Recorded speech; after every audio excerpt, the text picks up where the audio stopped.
So in this video I'm going to try to replace the dual run capacitor in this Fetters through the wall B chassis air conditioner. The issue that I was having was that the fan would not start unless I manually pushed it to start. So it would basically just stall. If I try to turn it on, it would stall and just make a humming noise.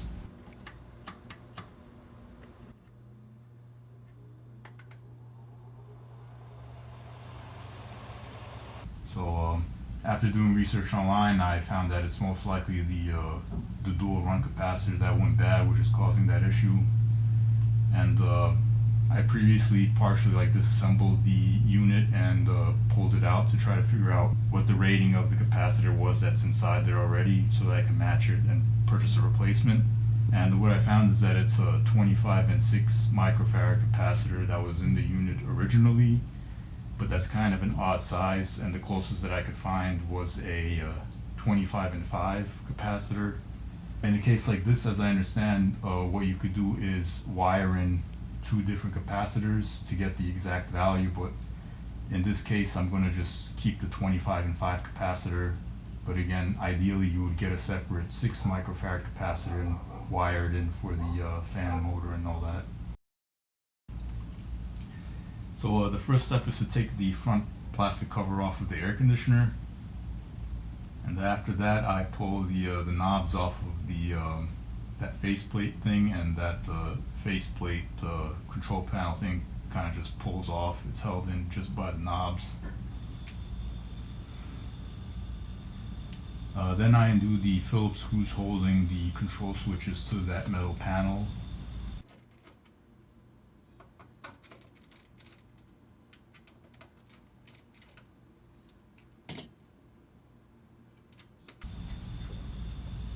After that, I start to undo the hex screws which hold down the metal panel in place.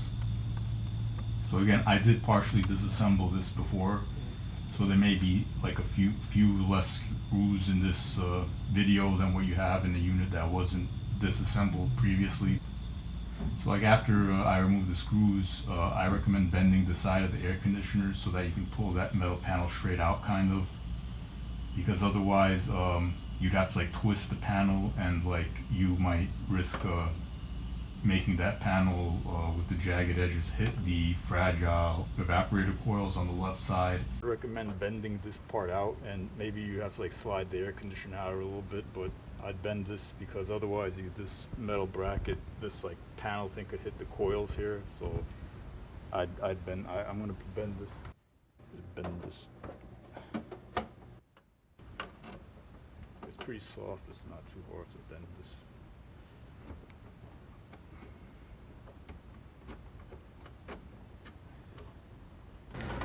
Okay, that way you see it just kind of slides out of there more nicely. The other thing to note is that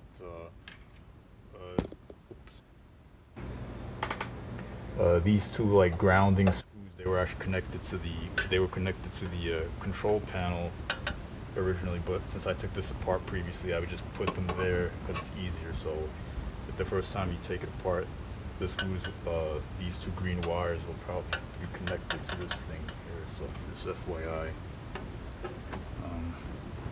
So once you take the panel out, you can see the capacitor inside there, and it's held in by one tab in this case, but originally before I disassembled it, it was held in by two tabs. And I want to pull this capacitor out with as many wires connected to it as possible, so I could keep track of which wire goes to which terminal when I transfer it to the new capacitor. But I am going to have to disconnect two of those wires because two of those wires are part of the solid state start relay, and those wires are particularly very short. So the thing about the start relay is that it doesn't have a polarity or anything, so I don't have to remember which wire goes to which exact terminal, but I just have to remember that one of them has to go to the common terminal and one of them has to go to the hermetic or the compressor terminal, because that solid state start relay is there for the compressor.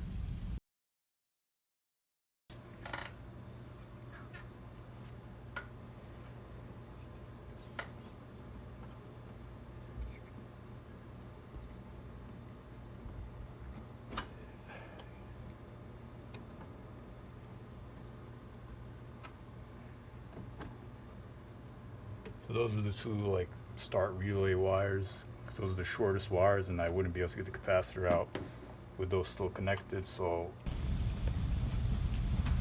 after I pull the start relay wires off of the capacitor, I undo that tab which is holding it down. And again, if yours wasn't disassembled prior to this, it will probably have two tabs in there. And it's a bit tricky to get these tabs out without dropping them behind the paneling. So you gotta like stick your hand in there while undoing it so you can catch those tabs and stuff. Or maybe use a magnet or something.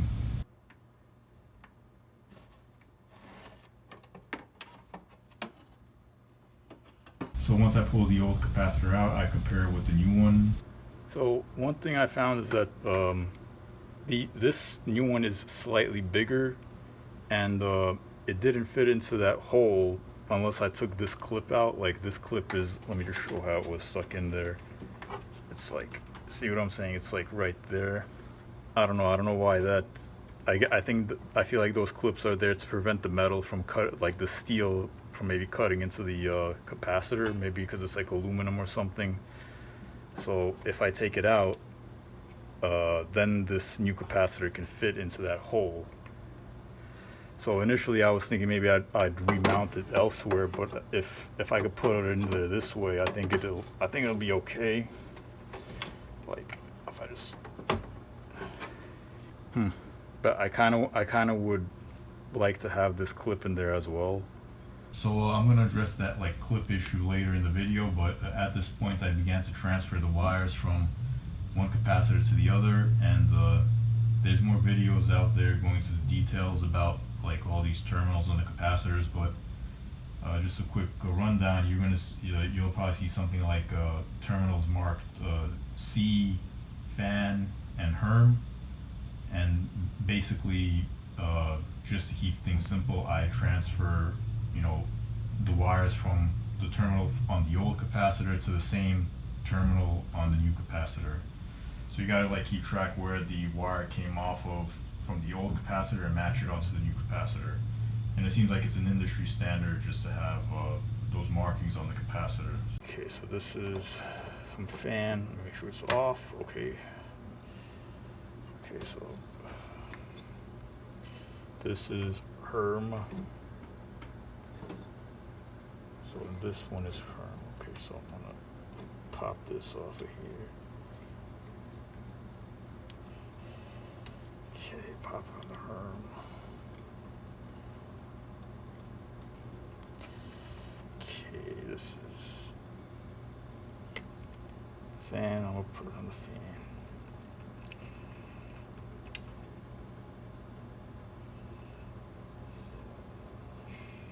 And the rest of them go on the common.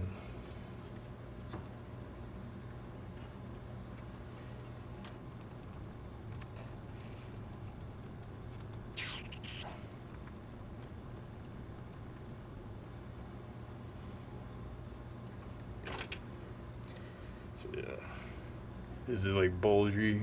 I don't know. Maybe a little tiny bit.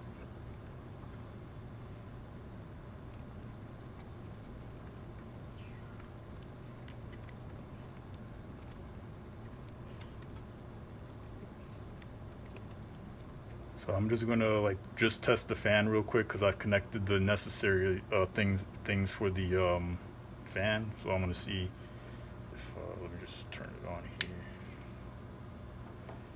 Okay, let's see if we got okay.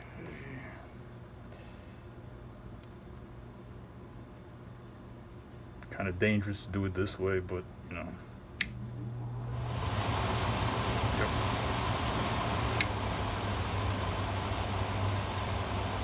So after I did the test, it showed that it was working successfully.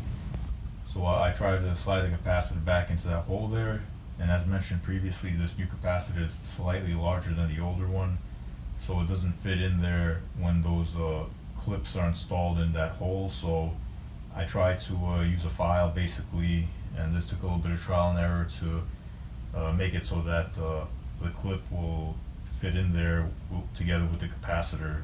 So I think the right way to do this would be to get like a Dremel tool with like a sanding drum and just go around a little bit and just expand the hole slightly, But in this case, I just used an old file, and it seemed to work okay.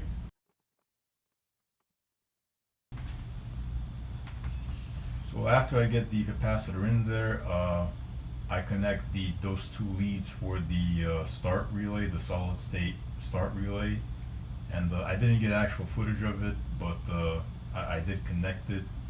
You know, one lead goes to common, the other lead goes to the perm terminal. So, and after that, I screw those clips back in that hold the capacitor in place. And to kind of help things along, I use some paper towel to kind of, I put like paper towel on the head of the those bolts, so that the socket kind of grabs the bolts and kind of holds everything in place, so I could just like get my hand in there and try to help align everything and not worry about this, you know, the bolt and the clip falling down off of the socket. So that's like a little useful trick that I guess could help out. So yeah.